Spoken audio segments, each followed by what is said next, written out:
come back. Hey. Like I said, come in. I wanted to explain why I was so over the top about Finn. There's no need. You've been amazingly, annoyingly gracious about the whole thing. When I saw him stealing meds, alarm bells went off in my head, and all I could think about was what Lucky had put me through, and I just didn't want you to be blindsided like I was. And I don't mean to push, I just know what you're going through. I know it's not easy. If there's anything I can do for you, you know where to find me. Elizabeth. Wait. Stay. Please. I know a little bit about addiction, so I know Finn's got real challenges ahead of him, and I can see that I've been a classic enabler, begging and pleading and reasoning, even threatening him, anything to make him get the help that he needs. Of course. You love him.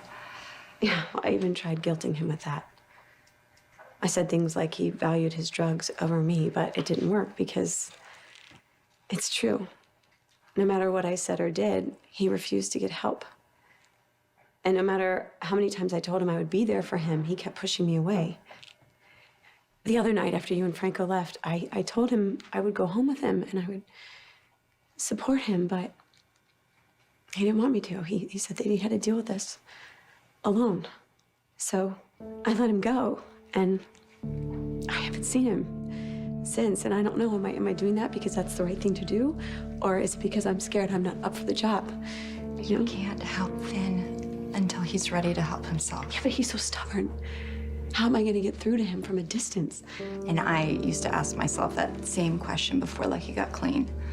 I tried and tried to get through to him, and I thought it was up to me to get him to see the light. But it turns out it wasn't. His father got through to him. Yeah, well, Finn doesn't have anyone else. Other than Roxy.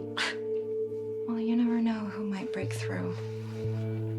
Sometimes it's the least likely person who winds up having the biggest impact. But you need to stop feeling guilty and make peace with the fact that person may not be you. Really appreciate you listening and for your advice. I'm just glad I could help. I'm not in the mood to hug. Okay.